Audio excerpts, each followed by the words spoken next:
Okay, I'm back with y'all. So, guys, I got my pork chop seasoned.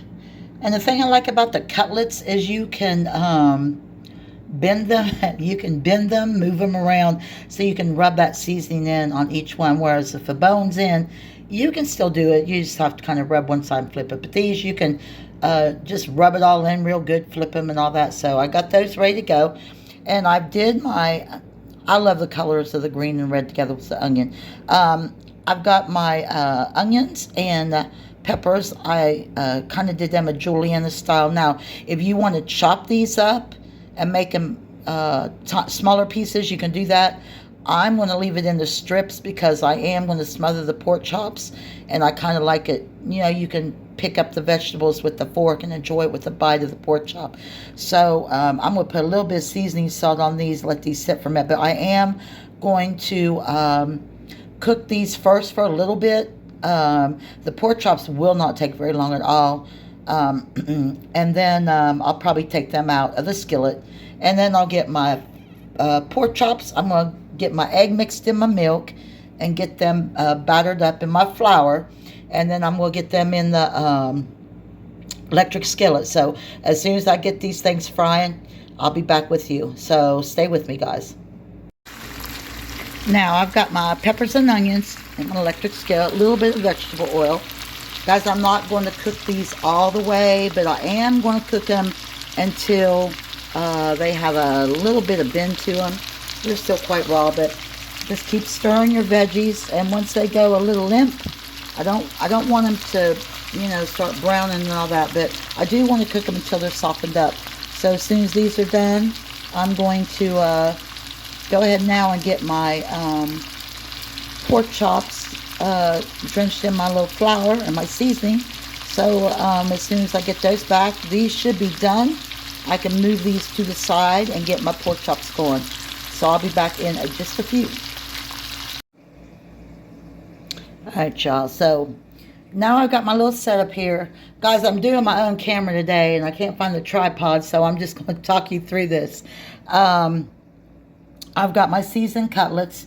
I got my little flour mixture, and I did season that, and I whisked it all up together so you really can't see anything in there, but it's all mixed in there. And then I've got my egg and my milk wash. So what I'm going to do is I'm just going to dip these into my egg wash, then to my flour, and then to my plate. And you don't have to do that. I've made pork chops where I just had them a little moist and dipped them straight to the flour, but I want to put a little bit of a crunch on these, crust on these pork chops, so when I do the gravy's going to adhere to that, and it's going to make them even better, y'all. So I'm going to get this going, and I'm getting ready to take my vegetables out. They're looking good. Get them to the side, and I'll get these frying, and as soon as I do that, I'll be back. So stay with me, guys.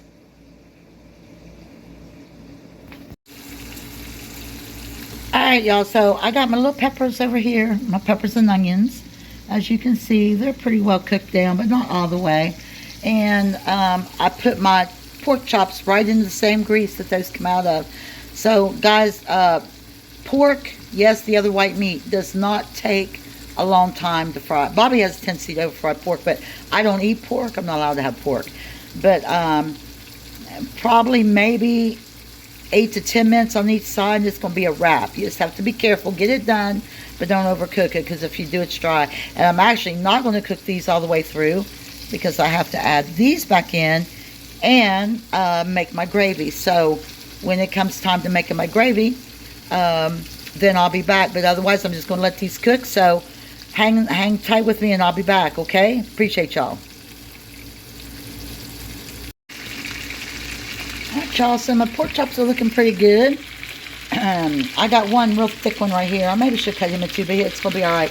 So guys, these are almost done. I'm going to take these out and put them in a dish.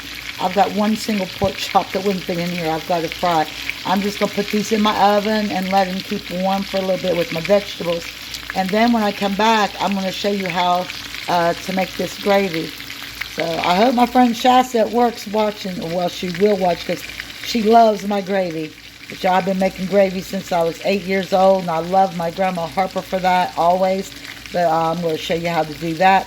And then these are almost done. They just got to cook a little bit. So as soon as I get these out, I'll be back to show you the gravy. So I hope you stay with me, guys.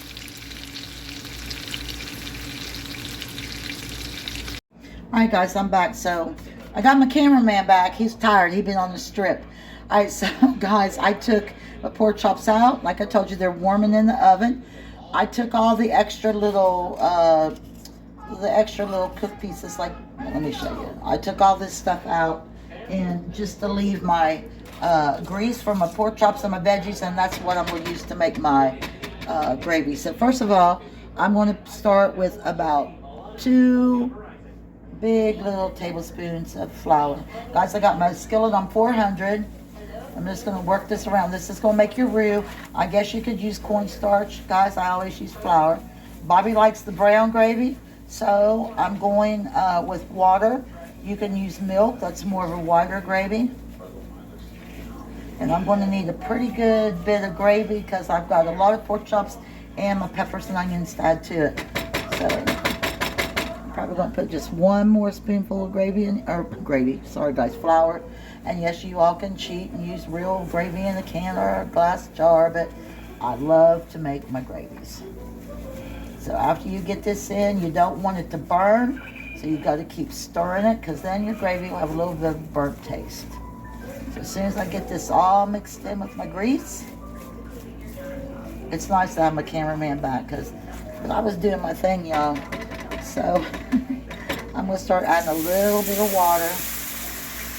You want to keep that temperature up, guys, because this all gets mixed up.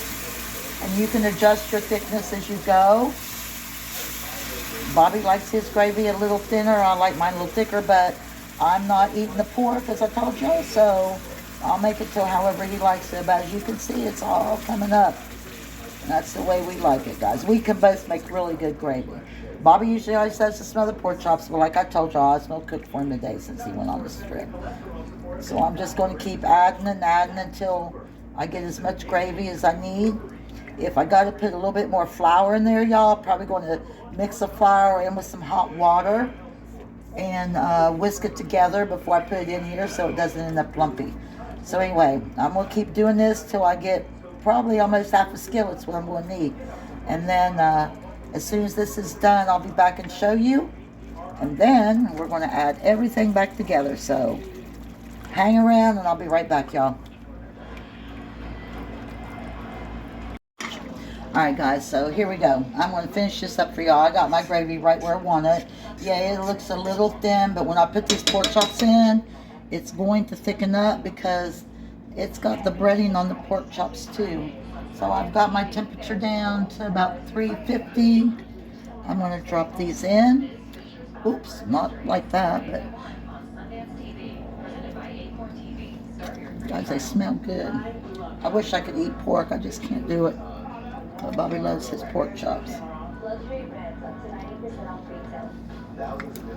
Alright, so there's all my pork chops in there. I hope I can get them all in there. Alright, and then I'm going to add my vegetables back in here. Guys, all I'm going to do is I'm going to kind of stir this up real gently. And we're just going to let these simmer until Bobby's ready to eat. Basically, guys, it's done. It's a wrap. I'm going to, I made some fresh green beans. And I'm going to make my Ore-Ida instant potatoes. I tell y'all about my 4 cheese. And Bobby will be ready to eat. So, guys, I appreciate you hanging with me. But basically, it's done. That's my cooking with Brenda smothered pork chops. So, I hope y'all enjoyed the video. And like I said, I appreciate you all watching. Tomorrow is going to be a Brenda day. I'm not cooking tomorrow, y'all, but I'll be back on Wednesday or Thursday. So I hope everybody has a wonderful Monday. Enjoy your week. Do something wonderful.